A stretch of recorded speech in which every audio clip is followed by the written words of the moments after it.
Hello, my dear little friends. It's Story Mom here. Are you all snuggled in and cozy? Good. Maybe you can pull your favorite blanket up to your chin and close your eyes, because today, oh today, we have such a special story for you. It's about a snake. Now, when you think of a snake, what do you picture? Probably a long, slithery creature, maybe green or brown, gliding through the grass, right? You might imagine him flicking his little tongue out to taste the air, or maybe you see him curled up on a warm rock, soaking in the sunshine. But have you ever in your wildest dreams imagined a snake that loves to read books? And not only that, a snake who wears tiny little glasses on his nose? It sounds silly, doesn't it? Well, get ready to meet the most wonderful, most unusual snake in the whole wide world. What a strange question. Think about a bookshelf in your room. It's probably made of wood, right? It's hard and straight, and it stands very still so your books don't fall off. Now think about a snake again. A snake is the opposite of a bookshelf. He's soft and curvy and wiggly and always on the move. So how on earth could a wiggly, slithery snake become a strong, steady bookshelf? It seems impossible. But in our story today, we're going to see how one very special snake with a very big heart figured out a way to do just that. Let's find out how he did it. Deep in a magical forest, where the air smelled like warm sunshine, damp earth, and, strangely enough, the wonderful papery smell of old books, there lived a snake named Juan. Now, Juan was not like the other snakes. Oh, not at all. The other snakes in the forest loved doing regular snake things. You could see them sliding through the cool, green grass, playing games of hide and seek among the ferns. You could hear them hissing little snake songs to each other from the high branches of the oak trees. And they were always on the lookout for a juicy mouse or a tasty frog for dinner. They were perfectly happy being snakes. But our Juan, he was different.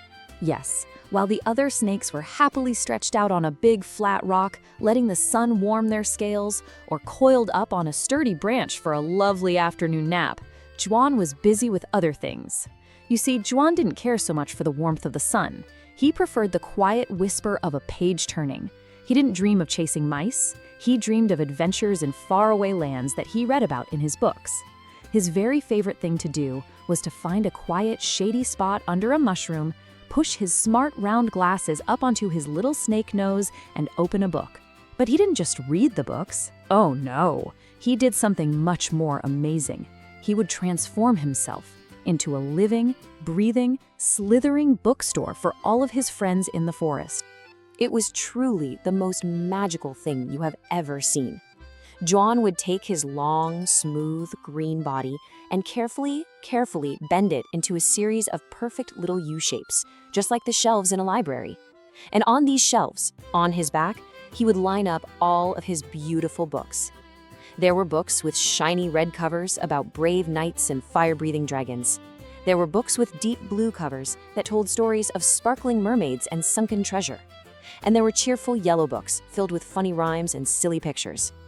Then, with all the books perfectly balanced, he would glide through the forest, a quiet, gentle bookstore on the move, bringing stories and adventures to every corner where the little animals lived. One sunny morning, as Juan slithered past a patch of clover, a little white rabbit with long, floppy ears came hopping over, his little pink nose twitching with excitement. "Oh, Mr. Juan! Mr. Juan! Is that you?" he called out in a tiny, squeaky voice. "I'm so glad I found you. My mommy said there's a brand new book all about carrots, the crunchiest, sweetest, most delicious carrots in the whole world. Do you have it? Please tell me you have the carrot book." The little rabbit bounced up and down on his big back feet. He was just so excited.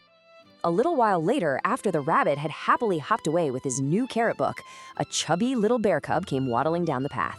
Thump, thump, thump went his furry feet. He was sniffing the air, following the wonderful smell of paper and ink. He came right up to John and looked at all the books with his big brown eyes. In a slow, rumbly voice, he said, "Hello, Mr. Snake Bookstore. I was wondering, do you have a book about honey? Sweet, sticky, golden honey? It has to have lots and lots of pretty pictures of buzzing bumblebees and big, drippy honeycombs. Those are my favorite." And to every animal who came to visit, Juan would smile his big, gentle snake smile. He loved helping his friends find the perfect story. He would dip his head to show them just the right book and say in his calm, steady voice, "Hello, my little friend. Of course. Come closer. Don't be shy. My bookshelf is very stable. I won't wiggle, I promise. Please take all the time you need. Look at all the pictures. A good story likes to be chosen carefully." He was the kindest, most patient bookstore owner in the whole world. One afternoon, the sun was shining so beautifully, making golden patterns on the forest floor. Juan thought, what a perfect day for reading. He decided to take his walking bookstore to a sunny, grassy slope where his friends loved to gather. The birds were singing their happiest songs in the trees, and a soft, warm breeze was making the leaves dance. Juan was gliding along the path, moving very, very carefully. He had to be extra steady so that none of his precious books would wobble or fall. He was humming a happy little snake tune to himself, thinking about all the children he would see. But just as he was rounding a corner, hidden in a patch of tall green grass, something was waiting. Oh dear, it was a sneaky little stone. A gray, lumpy, clumsy stone, hiding right there in the middle of the path where no one could see it. And Juan, who was so busy balancing his books and humming his tune, didn't see it at all. His long body slid right over the top of it and bump! He felt a big jolt. He wobbled to the left and then he wobbled to the right, feeling a shiver go all the way from the tip of his tail right up to his little round glasses. "Ayah!" Juan cried out, a big yelp of surprise. His glasses flew right off his nose and spun through the air. He twisted and he turned, trying so hard to stay upright, wiggling his body this way and that to catch his balance. But it was no use. He was carrying so many wonderful, heavy books. Over and over he went. Whoosh! And then thud. Juan, the walking bookstore, and all of his beautiful, colorful books tumbled right over and landed in a big heap on the soft, damp ground. Oh my goodness, it was a disaster. It was a terrible, terrible mess. Books flew everywhere. For a moment, it looked like it was raining stories. They fluttered through the air like birds with broken wings and landed with sad, soft thumps all over the ground. Plop, plop, thud. Juan lifted his head and looked around. His beautiful walking bookstore was gone. The neat rows of colorful books were just a sad, scattered pile of muddy pages and bent covers. His heart felt like it had cracked right in two. "Oh no," he whispered, and a single big tear rolled down his long cheek and splashed onto a dirty leaf. "My books! My beautiful books!" The lovely smooth pages were now smeared with wet brown mud. The shiny hard covers were wrinkled and creased, looking like a piece of paper you crumple into a ball. And the worst thing of all, his very, very favorite book, the one about traveling to the stars with amazing pictures of swirly galaxies and silver spaceships, it had landed face down in a gooey mud puddle. It was completely ruined. Juan just laid his head on the ground and felt so sad he didn't know what he would ever do. But even though Juan felt like crying for a very long time, he didn't. He lay there in the mud for a moment, and then another. He looked at the terrible, messy pile of ruined books. He wiped away his tears with the very tip of his tail, and as he stared at a particularly wrinkled page, something happened. A little idea, like a tiny flickering candle flame, suddenly went ding and lit up inside his head. Juan took a long, slow breath. He breathed in and he breathed out. He said to himself, "Okay, Juan, crying is not going to fix this. Being sad won't clean off the mud. I need to think." He looked down at his own long, smooth green body. He thought, "My body is strong. It's good at being a bookshelf, but what else is it? It's also warm, and it's very, very smooth." He thought and thought. Maybe, just maybe, my body can do something else too, something to fix this.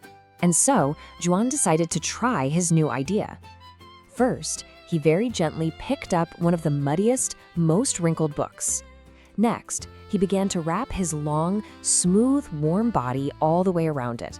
He coiled himself around and around the book, kind of like how you'd wrap a present. He held it snug and tight, but also very gently, giving it just a little bit of a warm squeeze. He closed his eyes and thought warm, happy thoughts about sunshine and stories. He held it there for just a moment, and then, are you ready to see the magic? Very, very slowly, he began to unroll himself. And what fell out onto the grass? Wow! It was the book, but it was perfect.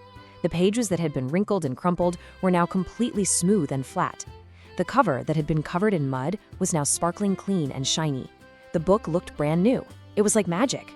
Juan had turned himself into a gentle book iron. Now Juan didn't know it, but he wasn't alone. The little rabbit and the chubby bear cub had been watching from behind a big fern. Their faces were full of worry when he fell. But now, as they watched him fix the first book, their eyes grew as wide and round as buttons. They couldn't believe it. They came running out from their hiding spot, along with a few squirrels and field mice who had also been watching. They all gathered around Juan in a circle, their little noses twitching with excitement. They all gasped. "Did you see that?" whispered a squirrel. "It's magic," squeaked a mouse. The little bear cub waddled right up to him, his eyes shining. "Wow, Juan," he rumbled in his deep little voice. "Is that your soft and smooth book flattening skill? That is the most amazing thing I have ever seen." The little rabbit hopped up and down, adding, "You saved them. You saved all the books. You're a hero, Juan." And with all his friends cheering him on, Juan worked all afternoon. One by one, he picked up each muddy, wrinkled book, wrapped it in his warm, smooth body, and made it perfect again. By the time the sun started to set, his bookstore wasn't just open for business again, it was more beautiful than ever. And so, what does this wonderful story teach us? Well, it shows us that when something bad happens, like when Juan tripped and fell, it's okay to feel sad for a little while. But after that, we can be brave just like Juan. We can take a big breath and think, because sometimes the answer to our biggest problems is already right inside of us. The very thing that made Juan different from everyone else, his long, smooth, warm snake body, wasn't just for slithering, it was his superpower. The things that make you special and different from your friends, those are the things that can become your greatest strengths. Sometimes it takes a little mistake to help us discover just how amazing we really are. So my sweet little friends, as you get ready for sleep, I want you to think about something. What is the most special, most unique thing about you? Is it that you can tell the funniest jokes that make everyone giggle? Is it that you give the biggest, warmest, coziest hugs? Maybe you can run faster than anyone else, or you can draw the most beautiful pictures. Think about that special thing. Could that be your very own superpower, ready to help someone when they need it? I bet it could. Okay, that's all the time we have for our story today. It's time for Story Mom to say goodnight. Sleep tight, and I'll be back very soon with another wonderful story. Goodbye, my little ones.